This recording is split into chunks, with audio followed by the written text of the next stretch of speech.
인지력 논란에 휩싸인 바이든 미국 대통령이 줄곧 대선 후보 사퇴 압박을 받고 있습니다. 트럼프 후보와의 지지율 격차에도 영향을 주고 있는데요. 오는 11월 미국 대선 어떻게 전개될지 짚어보겠습니다. 네, 봉영식 연세대 통일연구원 전문연구위원 모셨습니다. 어서 오십시오. 안녕하십니까. 예. 아무래도 조 바이든 대통령 얘기가 계속해서 나오고 있는데 계속되는 이 인지력 논란 때문에 바이든 대통령을 바라보는 민주당의 시선에서도 우려가 느껴집니다. TV 토론 참패 이후에 진행된 선거 유세나 인터뷰에서도 고령 리스크를 전혀 진화하지 못하고 있는 상황이죠. 예, 그렇습니다. 이제까지 민주당 층에서 발언을 했던 것은 고령 리스크가 없다. 고령 리스크라는 것은 이제 공화당 측에서 바이든 대통령을 폄훼하기 위해서 만든 프레임이다 이렇게 했거든요. 그리고 이제 공화당 측의 트럼프 대통령은 그 사법 리스크가 없는데 사법 사냥인데 괜히 나의 도덕성, 대통령으로서의 자질을 폄훼하느라고 민주당이 나한테 프레임을 씌운 것이다. 이 프레임 경쟁이 있었어요. 예. 근데 오히려 트럼프 공화당 후보는 그 프레임에서 자유로워지고 있고 지금 연방 대법원에서도 대통령의 이제 면책 특권에 대해서 좀 더 고려를 해야 된다 해서 재판이 다 연기됐지 않습니까? 예. 11월 5일 대선 이후로. 그래서 트럼프 후보는 오히려 그 프레임에서 자유로워지고 있는데 이번에 6월 27일 대선 토론회에서 굉장히 그 바이든 현직 대통령이 민주당 대선 후보로서 말실수를 하고 인지 능력에 문제가 있다는 이런 태도를 보였기 때문에 그 프레임이 아니라 정말 문제였구나 이런 의견이 확 올라오고 있는 것이죠. 그런 우려가 사실 바이든 후보를 공격하는 공화당 측에서만 있는 것이 아니라 거기서는 이미 프레임이 아니라 사실이라고 믿고 있었으니까 오히려 문제가 안 되는데 바이든 후보를 지지하고 있었던 층에서 그리고 무당 층에서 이건 공화당이 없는 걸 만들어낸 게 아니라 사실이었구나 하는 게 나왔습니다. 그래서 바이든 대통령이 너무 노령이다 하는 의견이 사실 22년 여름부터 약 61% 민주당 지지층에 있었습니다. 그것이 51%까지 대선 후보 토론전에 내려갔어요. 3월에 국정연설에서 굉장히 그 에너지가 많은 모습을 보였거든요. 예. 근데 이번에 6월 27일 대선 토론에서 말을 더듬고 말을 제대로 잇지 못하니까 뉴욕타임즈와 시에나 대학의 여론조사, 대선 후보 토론 일주일에 나온 여론조사를 보면은 바이든 후보의 그 나이와 인지 능력에 대해서 우려를 한다는 의견이 5% 늘어서 74%가 됐습니다. 예. 그래서 공화당 층과 무당 층에서는 그 우려가 79%까지 돼 있고 공화당 층만 아니라 아직 그 당에 소속되지 않고 의견을 정하지 않은 무당 층에서 공화당 지지층과 같은 수준으로 바이든 후보의 인지 능력과 노령 리스크를 걱정한다는 의견이 나온 것은 사실 치명적이라고 할 수 있죠. 예, 다시 불거진 논란을 좀 잘 다뤄내는 게 사실 바이든 대통령 입장에선 굉장히 중요한 일일 텐데 또 최근에 불거진 어떤 논란들을 보면 두 건의 라디오 인터뷰에서 사전 질문지를 제공받았다라는 논란 다시 불거졌고 여기에 대한 해명은 관례였다, 관행적으로 좀 이뤄지는 것이었다였는데 여기에 대해서는 여론이 어느 정도 납득했을지도 사실 궁금하거든요. 별로 납득을 하지 못했을 것입니다. 이제 논란은 있었는데 논란이 오히려 바이든 후보의 노령 리스크와 인지 능력 문제를 강조하는 쪽으로 흘렀거든요. 왜냐하면 사전 질문지를 줬는다고 치더라도 바이든 대통령이 진행자와 함께 한 라디오 쇼에서 예. 그 자신을 흑인 여성이라고 표현한 것은 아니 사전 질문지를 줬으면 미리 준비를 했을 텐데 또 이런 말실수를 하는가? 바이든 대통령이 말하고 싶었던 것은 나는 미국 역사상 최초로 흑인 대통령과 같이 일한 부통령이었고 거기에 대해서 미국 역사상 처음으로 흑인 여성 부통령을 둔 대통령이었다고 문장을 얘기하고 싶었는데 예. 이것을 서둘러서 얘기하다가 자기를 흑인 여성이라고 이야기한 것이죠. 그러니까 그때 대선 후보 토론회에서 우리가 메디케어를 잘 이용했기 때문에 코로나에 승리를 했다 이렇게 얘기하고 싶었는데 말을 헛갈리다가 더듬더듬하다가 그래서 우리는 메디케어에 승리했다 이렇게 발언을 했거든요. 예. 그것을 연상시키는 또 말실수를 한 거예요. 그다음에 진행자들이 나중에 뭐라 그랬냐면은 이 사전 질문지가 있던 질문을 했는데 바이든 대통령이 너무 자기 하고 싶은 얘기만 횡설수설 길게 해서 미리 준비한 질문을 다 소화하지도 못했다는 얘기가 나왔기 때문에 이 논란을 진화하기보다는 오히려 증폭시키는 그런 효과가 있었고 예. 또 이 1차 대선 후보 토론회에서의 치명적인 이런 결과가 있다는 것을 바이든 측도 잘 알기 때문에 지금 진화 작업에 나서고 있지 않습니까? 그래서 지난 토요일에 이제 ABC와 시청률이 높은 시간대에 조지 스테파노폴로스와 단독 인터뷰를 했는데 22분 동안에 준비를 많이 했어요. 일부러 태닝도 하고 보시면 넥타이도 안 매고 셔츠 버튼도 일부러 2개를 해서 건강한 모습을 보였는데 네.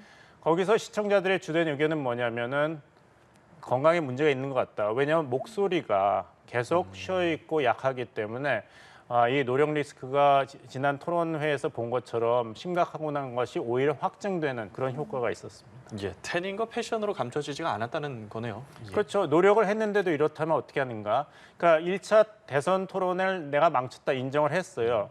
근데 이제 팀 바이든 사람들 이야기를 들으면은 닷새 동안에 캠프 데이비드 별장에서 휴식하면서 준비를 했고 예. 오전 11시 전에는 바이든 대통령의 일체 일정이 없었다. 모든 일정은 오전 11시에 시작되었고 그다음에 대선 후보 토론 연습을 한 이후에 꼭 낮잠을 매일 주무셨다고 해요. 그러면 듣는 사람 입장에서는 닷새 동안 그렇게 쉬면서 준비를 하고 오전 11시에만 준비를 시작하고 충분히 잠을 취한 다음에 그리고 낮잠까지 잔 분이 대선 후보 토론에서 그렇게 횡설수설을 했다면 얼마나 노령 리스크와 인지 능력 부재가 문제가 심각하냐 오히려 이렇게 유권자들이 믿기 때문에 여러 가지로 이제 진화 작업에 나서고는 있는데 오히려 하면 할수록 이게 해소가 되기보다는 노령 리스크가 있으나 후보 교체가 너무 늦었기 때문에 결국엔 바이든 후보밖에는 대안이 없다는 식의 민주당 측의 의견이 굳어지는 굉장히 곤란한 상황이 계속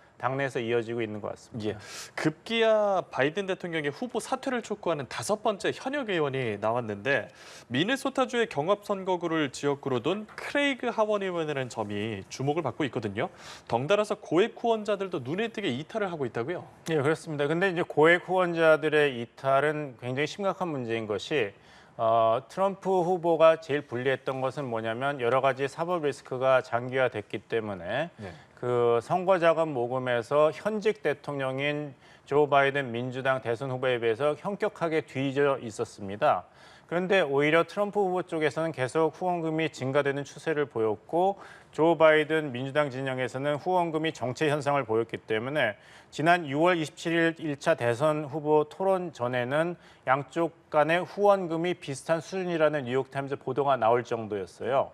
그다음에 1차 대선 후보 토론에서 워낙 조 바이든 후보가 불리한 모습을 보였기 때문에 소액 민주당 지지자 기부금에는 굉장한 증가를 보였는데 이것이 얼마나 갈지는 아무도 모르는 것이죠. 결국에는 이제 소위 큰 손들이 계속해서 바이든 진영이 목표로 하고 있는 1억 달러 정도의 추가 선거 자금 모금에 도움을 줘야 되는데 오히려 디즈니라든지 넷플릭스 창업자 측에서는 이 후보 교체가 정답이 아닌가 이런 의견을 보이고 있거든요. 그렇기 때문에 바이든 후보 입장에서는 건강 리스크가 없다, 노령 리스크도 없고 인지 능력도 괜찮다는 어떤 확신을 민주당 측에 줘야 되는데 그러자면 여러 가지 인터뷰에서 잘 해야 되는데 이제까지 인터뷰에서는 오히려 의구심을 해소하지 못하고 증폭시키는 결과가 나왔고 다시 한번 대선 후보 토론을 해가지고 트럼프 후보보다 더 잘해야 되는데 그 날짜가 앞으로 2달 후입니다. 9월 10일이기 때문에 9월 10일 이전까지는 효과적으로 여기 대치하지 못하는 그런 굉장히 곤란한 상황입니다. 예. 지금까지 보여준 행보에서는 좀 아쉬움이 있었고 앞둔 토론은 뭐 2개월 정도의 시간이 남아 있고 그러는 사이에 지지율 격차가 벌어진다라고 하면 바이든 대통령 입장에서도 상당히 부담스러울 수밖에 없지 않겠습니까? 그렇다면 그때 남은 카드는 결국 최후의 카드가 인지력 검사가 될 수 있을 것인지 그것을 여론이 납득해 줄 수 있을 것인지를 첫째로 여쭤보고 싶고요. 그리고 두 번째로는 바이든 대통령은 그걸 좀 받아들일 생각이 있을까라는 2가지 질문 한꺼번에 여쭤보겠습니다. 그 ABC 뉴스 인터뷰에서 그 조지 스테파노폴로스가 바로 그 질문을 했습니다. 인지 능력 테스트를 받아볼 의향이 있냐 그러니까 바이든 대통령은 그럴 필요가 없다. 나는 매일매일 국정을 운영하고 있기 때문에 그것을 잘하는 것이 인지 능력에 아무 문제가 없다는 이미 테스트를 패스한 증거다 이렇게 얘기를 했거든요. 그러니까 이제 그런 인지 능력 테스트를 받아들일 의향이 적어도 지금 바이든 대통령은 없는 것 같아요. 그리고 테스트를 받아들인다 하더라도 그리고 그 결과가 괜찮게 나온다 하더라도 과연 이 논란과 의심을 줄일 수가 있을까요? 결과가 안 좋게 나온다면 아니면 예. 애매하게 나온다면은 그 로버트 검사가 바이든 대통령과 인터뷰를 하고 조사를 한 다음에 굉장히 좋은 분이지만 기억력에 문제가 있었던 문장 하나를 남겼을 때 조사에서 그 굉장히 민주당 측에서는 그 항의를 했지 않습니까? 예. 근데 오히려 1차 대선 후보 토론을 끝나고 나서는 그 로버트 검사가 비록 공화당 당원이긴 하지만 없는 얘기를 만들어낸 것은 아니었구나 이런 의견이 지금 나오고 있습니다. 그러니까 이제 지금 문제가 뭐냐면 공화당 층이라든지 무당 층에서는 놀란 건 있었지만 바이든 후보가 이렇게까지 말을 잘 못할지 그 문장을 잊지 못할지는 놀랍다 하지만 아주 놀란 건 아니었는데 오히려 문제는 민주당 측에서 굉장한 배신감을 느끼고 있어요. 예. 이렇게 문제가 있는데 왜 우리한테 숨겼는가?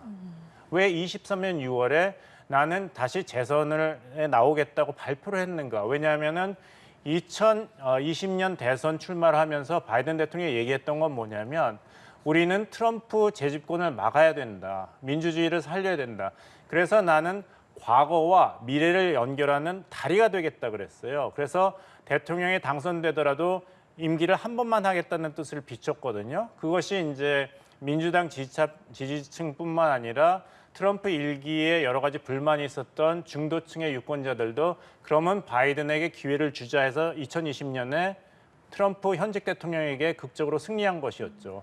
근데 마음을 바꿔서 나는 한 번 더 할 수 있다 하니까 그때도 노령이 걱정이었지만 4년만 한다니까 81세에는 임기가 끝나니까 리스크가 그렇게 크지 않다고 생각했던 유권자층이 만약 바이든 대통령이 다시 재선이 된다면 백악관 앞으로 4년 더 있어야 되는데 지금도 이렇게 노령 리스크와 인지 능력 리스크가 걱정이 되는데 4년 동안 점점 안 좋아질 텐데 이제 나토 정상회의에 이제 바이든 대통령이 갑니다. 그때 유럽 외교관들하고 이제 미국 기자들 인터뷰했는데 당신들 생각에는 조 바이든 대통령이 재선이 된다면 러시아의 푸틴 대통령과 같은 방에서 1대1로 단독 그 대화를 해가지고 잘 할 것 같냐 그랬을 때 믿기지가 않는다고 했어요. 예. 문제가 많을 거라고 얘기했을 정도이기 때문에 이제 사람들은 이제 바이든 2기가 과연 4년 동안 미국의 외교 안보, 경제 그리고 국내 정책을 제대로 할 수 있는 능력과 스태미나가 있는지 굉장히 불안해하고 있죠. 좀 연구위원께서도 당장 이번 주 나토 정상회의의 일정도 바이든 대통령 입장에서 좀 부담스러울 수 있다. 여기에 대해서는 동의를 하시는 겁니까? 예, 그렇습니다. 지난번 대선 후보 토론에서 내가 잘못한 것은 그때 세계 2차 대전 그 승리, 그 여러 가지 기념식 때문에 내가 유럽에 두 번이나 갔기 때문에 그 피로가 쌓여서 제대로 이제 건강 관리를 못해서 그렇다 이야기를 했는데요. 그 나토 정상회의에 간다 하더라도 이런 이야기를 했어요. 그 지난번에 유럽에 방문했을 때 유럽 지도자들도 바이든 대통령이 여러 가지로 좀 실수를 할 수 있는 그 위험성을 알고 있기 때문에 자기들끼리 이야기를 해서 같이 걸어갈 때도 일부러 천천히 걷고 그리고 바이든 대통령이 다른 방향으로 이렇게 갑자기 갈 때도 자기네들도 같이 가고 이렇게 하기로 합의를 했다는 보도까지 나왔습니다. 예. 그러다 보니 이제 100여일밖에 남지 않은 대선 민주당 지도부 내에서 그만큼 그냥 좀 단합을 하자라는 의견도 나오는데 다른 후보자를 좀 물색하는 움직임도 동시에 나타나고 있거든요. 가장 많이 거론되는 해리스 부통령 과연 바이든보다 더 경쟁력이 있다고 생각을 하십니까? 지금 여론조사에 보면은 바이든 대통령 현 상황 1차 대선 후보 토론 실패 이후보다는 선거에서 잘할 거라고 나오고 있지만 예. 과연 트럼프 후보를 이길 수 있을 거냐에 대해서는 여론조사가 그다지 호의적으로 나오고 있지 않습니다. 그래서 이제 민주당 쪽에서는 이게 굉장한 딜레마인 것이죠. 바이든 후보로 계속 간다면은 지난번 대선 후보 토론 이후로는 그 등록된 유권자층에서는 46대 46이었습니다. 예. 토론 전에는. 근데 그것이 49대 41로 벌어졌어요. 트럼프 후보에게 유리하게. 근데 그것을 과연 남은 기간 동안에 따라잡을 수 있는 것인지. 그다음에 카말라 해리스 부통령이 다시 나온다고 하더라도 바이든 현직 대통령 대신해서 카말라 해리스 부통령이 캘리포니아 상원이었을 때 사실 민주당 대선 그 레이스에 참여를 했습니다. 2020년에. 예. 근데 조 바이든 후보에게 졌죠. 근데 그 당시 결국 별로 존재감이 없었거든요. 그래서 캘리포니아 상원이었는데도 이렇게 유력한 강력한 후보가 아니구나 했던 기억을 민주당 지지층이라든지 그 무당층 유권자는 기억하고 있기 때문에 예. 그때 이미 한번 평가를 받았던 카말라 해리스라는 정치 후보가 이번에는 갑자기 각광을 받을 수 있을 것인가? 그럼 새로운 담론이라든지 새로운 신선한 믿음이 가는 이미지를 창출해야 되는데 말씀하신 대로 지금 100일밖에 안 남았습니다. 예. 자, 그러면 완주를 할 것인가 말 것인가, 민주당의 승기를 잡을 것인가, 공화당의 승기를 잡을 것인가, 사실은 여러 가지 경우의 수에 따라서 우리나라도 앞으로의 입장 정리 그리고 정책적인 방향이 상당히 달라질 겁니다. 우리나라는 그 방향성을 좀 어떻게 잡아가야 할지 마지막으로 여쭤보고 마무리하겠습니다. 긍정적인 것은 이번 대선이 재미있는 것이 대통령끼리의 그 대결이지 않습니까? 예. 그러니까 그렇죠. 우리 예. 정부로서는 트럼프 4년을 경험했고 바이든 정부 4년도 경험했습니다. 그러니까 시험을 한번 쳐봤어요. 그러니까 문제에 겹치는 것이 많기 때문에 그렇게 충격으로 다가오지는 않을 것이다. 우리가 충분히 준비할 수 있는 자료들이 있다. 예. 이런 점을 말씀드리겠고 하지만 이제 국제 정세가 격동하고 있기 때문에 대화의 물꼬가 트여지지 않을까. 왜냐하면 이란도 이번에 놀랍게도 그 마수드 페제시키안 그 개혁을 지향하는 후보가 당선되지 않았습니까? 그렇다면 미국과 이란 간에도 핵 협상이 재개될 가능성이 있고 또 영국도 노동당이 압승을 14년 만에 집권을 했기 때문에 이 변화를 요구하는 세계적인 흐름이 있기 때문에 트럼프가 당선되든지 바이든이 재선이 되든지 간에 그 흐름에 미국의 외교안보 정책이 영향을 받을 것이다. 그리고 어느 후보가 대통령이 되든지 간에 이미 한 번 대통령이 됐기 때문에 네. 8년은 가지 못합니다. 4년이기 그렇겠네요. 때문에 우리나라가 고생을 한다 그래도 4년이고 그리고 어느 후보가 대통령이 된다 그래도 임기 2년 이후에는 이미 레임덕 현상이 나올 것입니다. 그렇다면은 대통령실 백악관보다도 의회의 영향력이 미국의 외교안보 정책에서 더 강해질 것이다. 이 점을 말씀드리고 싶습니다. 예, 말씀하신 대로 시험을 치러본 만큼 잘 좀 대비를 하면 좋을 것 같습니다. 오늘 다가올 미 대선과 관련된 이야기 봉영식 전문연구위원과 함께 얘기 나눠봤습니다. 오늘 말씀 고맙습니다. 고맙습니다.